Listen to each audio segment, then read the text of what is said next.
Good morning. This week we're starting the Thwart cuts, which is one of my favorites. We're going to go through the Thwart plays 1 through 4.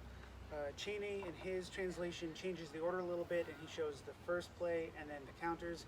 I'm going to stick with 1 through 4 because I like how they flow together, particularly for Pell work, and I like just putting counters at the end. So let's read the first 4 plays. I'll show you how I work on them on the Pell, and then you're going to get a little bonus cutting drill, which is about cutting the thwart to the oxen plow. So here's where Ringeck starts with the thwart cut. The thwart cut counters all hews which will be hewn down from above and perform the hew like this. When he hews above to your head, jump with the right foot against him away from the hew onto his left side, and in the jump, turn your sword with the crossguard in front of your head so that your thumb comes under, and strike him with the short edge to his left. So you catch his hew in your crossguard and land a hit to the head. So this is the initial play, and then we get some more plays. This is how you shall work with the strength, and do it like this. When you hew to him with the thwart, think that you wind with the strength of your sword strongly at his. If he then holds strongly against, strike at him with the sword with crossed arms behind his sword's blade onto the head, or slice him through the mouth with this technique. Another technique.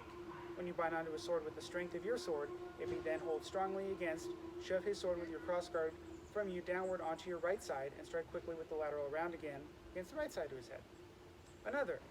When you bind to his sword with the lateral, if he is soft, lay the short edge to his right side at the neck, jump with the right foot behind his left, and jolt him over with the sword. And then the last one for this one.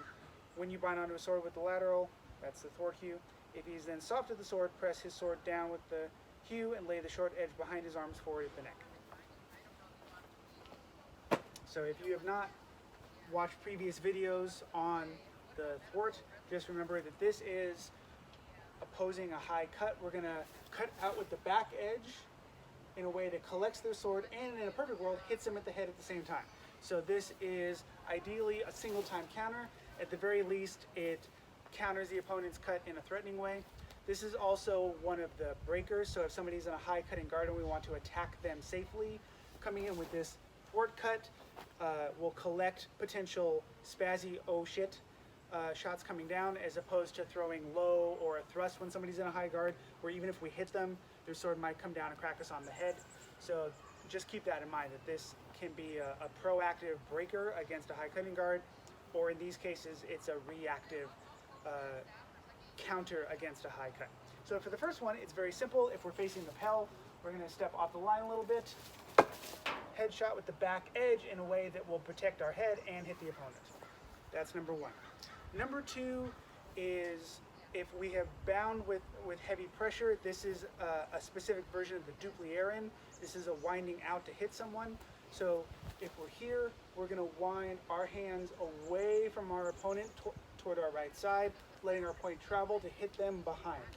I have done a previous video with a stick tied to the Pell to show winding in and out safely, so please just go watch that one. I don't want to get bogged down in showing the winding again in this video, but just remember that from the thwart, we're going to wind out to hit them behind their sword. That's our kind of first follow-up against pressure. The second one is if we've done our thwart and the pressure, we're now going to punch our hands across so that we knock their blade with our quillions kind of over and down. We're going to let that motion continue to throw essentially a thwart with the true edge now to the other side of their head. So for this one, thwart, knock, and hit. So those are the two follow-ups against kind of a hard bind. The next two are against someone we are on the weak of their sword, or they're not very strong. So for the first one, from the thwart, we're going to kind of just pop. It's almost like an over disengage our sword onto their neck, so that we're now on the right side of their neck. We're going to slide in and throw them over our right leg. And then the last one is if we can just collapse their structure. They're not very strong, maybe they end up like this. We're going to just shove our blade onto their neck and then get a slice. So those are kind of the follow-ups. So what's nice about the thwart is that we kind of have a built-in reset when we're doing this on the Pell. So you certainly can and probably should initially practice each of these as isolated techniques. So we spring out, thwart cut. Spring out, thwart cut, double. And remember, we're pushing out to the right side. Spring out, thwart cut, knock, thwart to the other side. three out. Thwart cut, weave, slice with the back edge, and thwart cut, slice.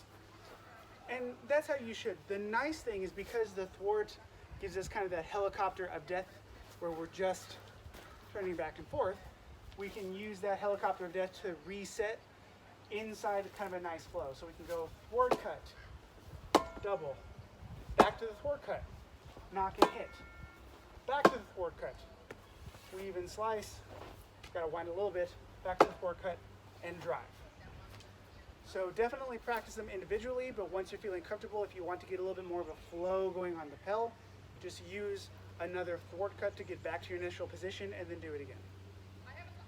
The little bonus episode is the thwarting to the plow and the ox. And so that's your high and your low openings. So when we're practicing, if we're just going to the high lines with our thwarts back and forth to get the feeling, which is absolutely valid, something we should be doing.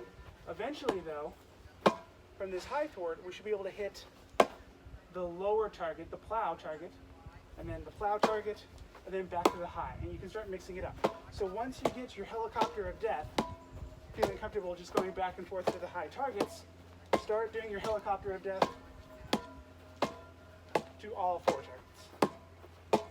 Mix it up a little bit.